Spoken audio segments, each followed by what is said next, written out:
Welcome to a new edition of the Neon Jazz interview series with jazz drummer Allison Miller. We talked to her on April 26, 2020 during the coronavirus quarantine to find out how she started to see the end of her shows, what she's been doing lately, and that hope for the future. Enjoy. Hi, Joe. Man, what's going on? Well, I guess we're all kind of in the same boat. The whole world. Yes, Yeah. I keep having to remind myself that on a daily basis when I think about how many shows have been canceled. Well, yeah, and I got to tell you, I did hear you on Case DSM, which has become, since we've talked, one of my favorite jazz stations of all time. I really love what they do. Yeah. So I heard you on there, and this was probably a little bit around the time that this happened. So thanks for taking a minute out. I'm trying to reach out to musicians to just kind of have an oasis away from the reality of our lives and this very surreal situation we're living through. Yeah, definitely. So I guess we've gotten to this time in our history where around March 10th to 12th is this magical other America that we used to live in.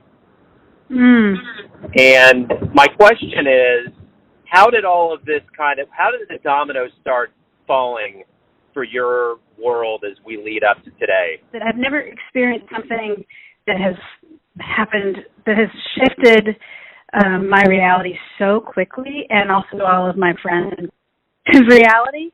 It really happened very drastically. I mean, there was that kind of slow build of, oh, what's going on here? It kind of, I kind of started, getting more serious about the situation when I was on the jazz cruise back in the first week of February. I was out on the jazz cruise with this band Artemis that I play in, and kind of while we were out there, they started taking. We were on a cruise ship, which is kind of, I have to say, now in hindsight, a little risky. But as we were out there, things got kind of more real.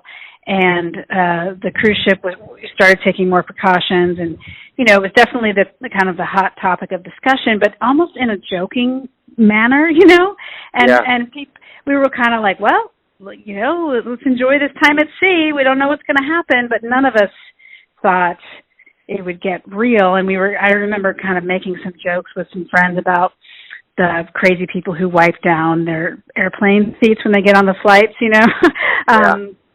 And then I was home for maybe 10 days or something, and then I was about to start a whole nother big touring period, and it started in Montana, where I was a guest artist for a college festival, jazz festival, and while I was there, my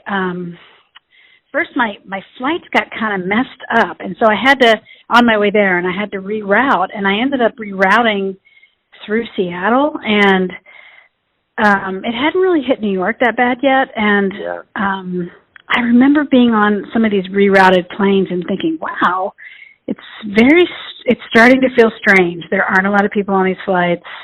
Yeah. People seem really scared in the airport, and then literally within 2 days in Montana, schools that were supposed to visit the festival started canceling. We weren't allowed to have the evening concerts all of a sudden, and this is Montana, where there wasn't even a case yet. I think there was one case while we were there that was reported, not within our community, but just in the whole state of Montana. Yeah.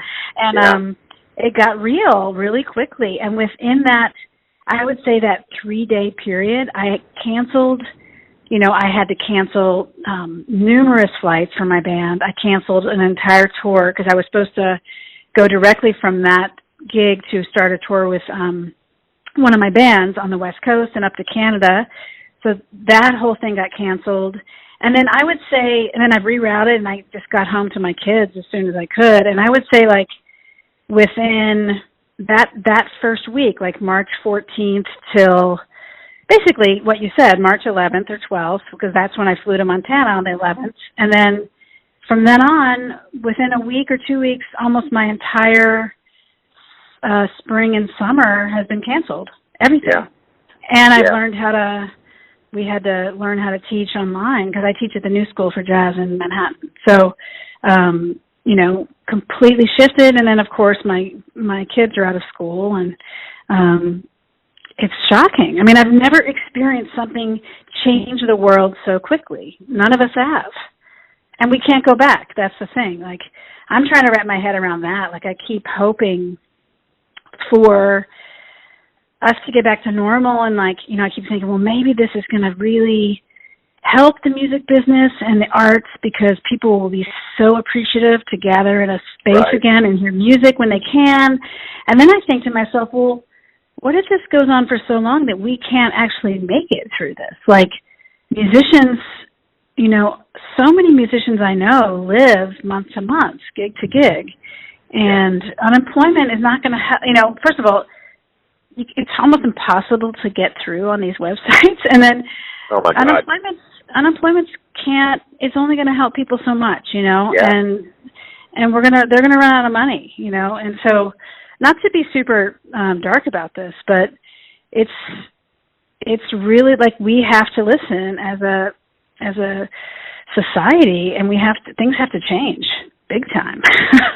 You're right. You're right. And I think that's the problem right now, is that we're all going through our different levels of trauma, and we're all trying to find hope and sparks of hope. And I know one thing that I've been doing is letting my kids listen to these interviews, because there is a lot of hope in all of the musicians' voices. But the one hope that I can give to you is I did speak with a musician in Norway yesterday, and they said this summer they are going to be able to have concerts with 500 people or less, and kindergarten is starting next week. Now, the thing is, they're going to have restrictions, but if we can hear positive stories from around the world of people that are getting to a better place, that's going to give us hope, because right now it's futile to even look at any news or look at anything or even inspect anything, because once one thing comes out, it gets retracted. So there's got to be a level of us right now that understand that there's got to be some kind of hope that goes into all of this. I mean, even if, for instance, it's sports and they don't have a lot of people in the crowd, it's family and friends, at this point right now, there's got to be some level of hope or salvation for us to feel like we can return to normal, because in a month and a half, everything we've been taught as humans since kindergarten, which is go out and meet people, go out and see the world, shake hands, do this, that, the other, has been completely, absolutely revoked. In fact, it's gotten to such a point that if you even do that, it's almost like breaking the law. So, you know, there's got to be a level of us that return to being humans, you know? Yeah, totally. And I do think, you know, you know, the parts of this that I feel are, you know, hopeful is that it's really driving it home, drive the ball home that, you know, that we're humans and we need human connection and we need touch and we need to socialize and we need to gather, you know, like it's really driving that concept home, which I think is so easy these days to forget, because we're all so busy working and spending so much time online and, you know, living this virtual life on our cell phones and texting. And I think this is really making it clear that we need to take a step back and just enjoy each other and appreciate humanity, you know? Yeah, and also just like, I have to say, like, I mean, I haven't, honestly, I mean, and I'm sure every musician you've talked to has said this, I play all the time, and I'm so grateful that I'm able to make a good living as a jazz musician and, you know, play with incredible musicians and travel the world and also educate and learn from my students, you know. I'm so grateful for that, but sometimes I'm, you know, the little bit of the downside of being a successful musician is that you just never rest. You're always running and working and flying and moving around, and I'm always grateful for it, but it took this pandemic for me to actually realize how tired I was and also to realize that maybe I had lost a little bit of why I do this, you know, like I'd lost the spark a little bit. And this time that I've been home has enabled me to do some things that I haven't done in a long time, which is like very basic things that I never thought I would lose, like listen to records and practice new ideas and concepts and work on getting my studio set up in a way that I can actually record, and like things that I've wanted to do for years. Yeah. That I haven't done, and like fall back in love with certain records. Like I'm completely in love with Speak No Evil again, which is one of my favorite records. Yeah. And I'm actually working with some of my students at the new school. We've decided, since we can't perform together online, we've decided to all transcribe the entire record, which has been really uplifting and fun, and actually we're connecting on a pretty deep level by doing that, and so that's really made me, it's really been an eye-opener for me, and just, appreciating these connections that I can make online with my friends and colleagues and students, and also, honestly, you have kids and I have kids, and I haven't spent this much time with my kids ever. Yeah. And right. It's challenging and wonderful. It's all of that, and I'm getting really close with my kids and teaching. I'm homeschooling them as well, and it's nothing that I actually ever honestly wanted to do, but this is what we have to do. And it's wonderful to get the chance to really go deep with my daughter, who's about to turn 6, and help her learn how to read. These are some really moments during this time that I'm super grateful for, and I count my blessings to be able to have that experience with her, to help her learn how to read and write. It's great. It's interesting. It is as if the universe has told all of us it's time to reboot, and like with this pandemic, you have no control over so many things, and I've realized that in a lot of things in my life. And I remember speaking with Joe Lovano, and this was about 2 weeks ago, and he had said over and over, there was themes that were reverberating, but the big thing is that there's going to be a level of spirituality that's going to come into the music. And he reminded me as well that when Love Supreme and a lot of these Titan albums that we love and revere in the world of jazz came from a very tumultuous period of jazz where racism led to the race riots, which burned the clubs down, and a lot of these cats didn't have anywhere to play, from Coltrane to Miles, on down the list, and look at what they created. So, I think the thing that's hopeful is that you're right. There's so many silver linings to this that you have to grab onto, and who you were before this happened is only going to be magnified in this time afterwards. So if you were positive and you looked at opportunities to live, you're going to do that now. And if you weren't before, it may not happen now. So I think a lot of these indicators of people and how they're interacting with reality now that this has happened are just a magnification of who they were before. That's a good point. It's very interesting to watch it kind of manifest itself. So, but there was one other person, and this is just food for thought to think about, that had mentioned this. It was a young musician from New York that went back home to Columbus, Ohio. He's got an album coming out, and I'll never forget how he said this. He said, bebop wasn't born out of commercial success. It was born out of these guys, and they were all going through adversity on the heels of a war and the heels of racism, and they created this. What if a new idiom is created now? Yeah, I think that totally makes sense, and I think that it's, any time in our history that pushes humanity to a place of kind of desperation, where then usually what happens is exactly what you're saying, is people go deep and reach for a new spiritual place, and that's where the real art and creativity is birthed. It's beautiful. Yeah, it really is, and I think the one thing that I've always enjoyed about covering jazz, I've been doing it since 2011, is I really find musicians, jazz musicians, I know I'm biased, but I really believe that you all are the finest humans on the planet, and you're not doing this for commercial success. You're doing this out of a love for the art, because clearly we all know there is an echelon of musician that makes more than others, but overall, all of the musicians that are out there right now are really fighting to make enough money to live, and they're not making a whole lot of money. So I think the thing that's going to be hopeful about the world of jazz is that there's going to be a level of innovation and survival that will probably exceed other arts, because this is what you've done.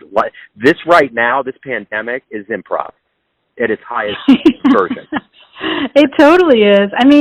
and you see online how jazz musicians are improvising and being super creative in ways to get by. I mean, listen, jazz musicians know how to survive. You know. Yeah. I keep thinking, like, you know, I've had moments where, you know, I've had to I've applied for a couple grants, you know, and jazz relief grants, and you know, where you kind of really have to dissect how much income and work you've lost.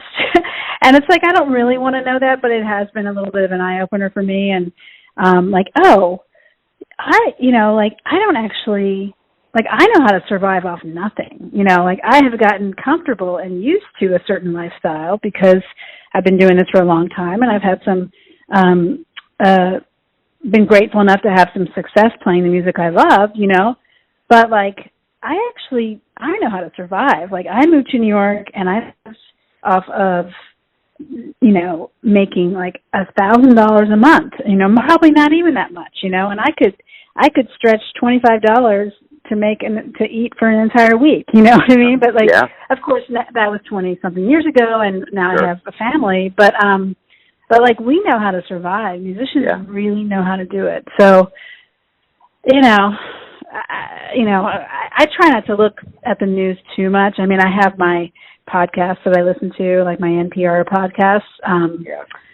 But, you know, like, we can't rely, the artists and creative types and people who are not into doing what they do for the money, we can't rely on the government or anybody else to help us. You know, we need to, you know, gather together in the ways that we can and make it happen. Yeah, and I've noticed that with a lot of musicians in Kansas City, lots of live streams and lots of comments that they're making as much doing that as they would going into the club, which is promising. And I think a lot of people are willing to Venmo and PayPal people and to really keep this going. And I think we've been in this long enough. It's like, it seems like every week there's a new manifestation, a new arm that grows on the organism, and we find out new ways of social distancing and helping people out in our community. And I think that's huge, and we're starting to figure out ways, bona fide ways, which is one of the reasons why I want to reach out to musicians. What can we do? So what specifically can people out there that are listening do to help the musicians survive? I think if you have the means and there's somebody out there that you've always wanted to take a lesson with, you know, now is the time to reach out to those musical heroes of yours and take a lesson on Zoom or FaceTime or Skype or however you want to do it, because it really is, you know, taking a lesson in that way is just as fruitful as being in the same room with the person, you know. I mean, you know, of course there are some obvious differences, but it can be extremely educational and inspiring. So I would say that that's a really good way if you have the means, and musicians are very appreciative of that income. I also think, you know, supporting by buying music, but actually buying it from them, like especially jazz musicians, you know, either buy it directly from the label or buy it from, just reach out. I mean, that's the thing. Right now is a time for people to reach out to musicians and artists, you know, and thinkers and, you know, all the people that are inspirational, you know. I mean, you can usually reach someone through their website. You know, I think as much direct contact as people can make with jazz musicians is the best, because I think that's what we need and that's what we're looking for. Like, you know, even right now, like, you reached out to me last week or a couple of weeks ago, and I was super happy to hear from you, you know, just to have a chance to connect and talk, you know. So I think that's what I would suggest, is just like contact and being in touch with people and supporting people's shows online. And, you know, I can't think of any other ways than like directly buying music and reaching out for lessons. Well, and I guess we've kind of danced around this a little bit, but I want to be a little bit more pointed about it. When the musician and the audience returns, and it's going to happen, what do you hope we realize? What revelations do you hope we collectively get? You know, what I'm secretly hoping for is that we will all put our cell phones down, close our laptops, and just appreciate each other in the same room together.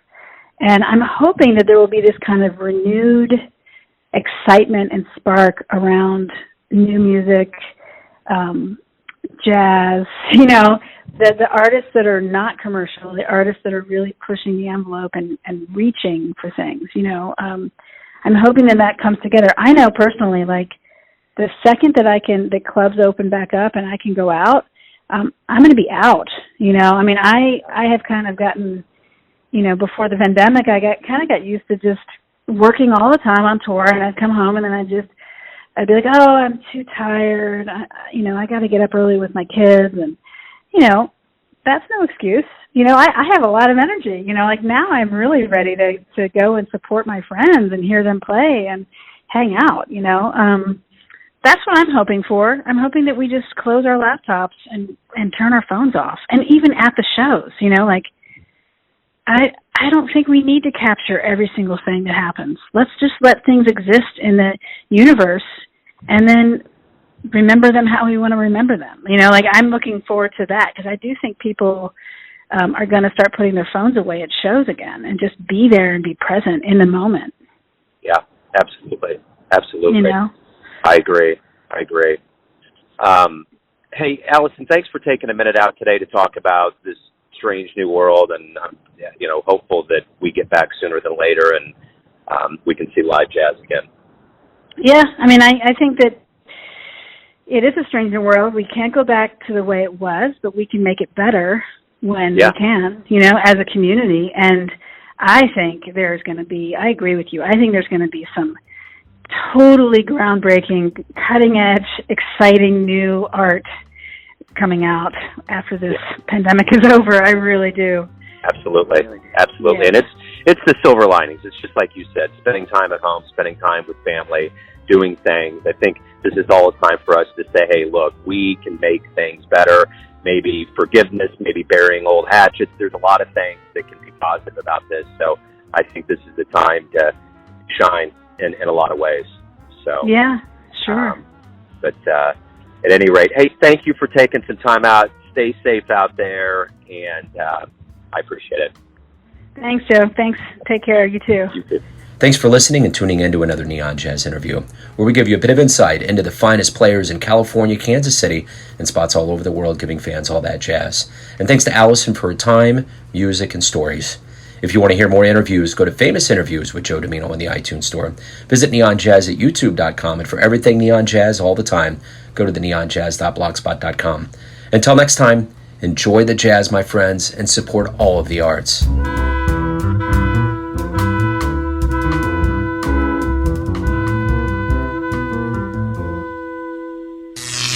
Neon Jazz.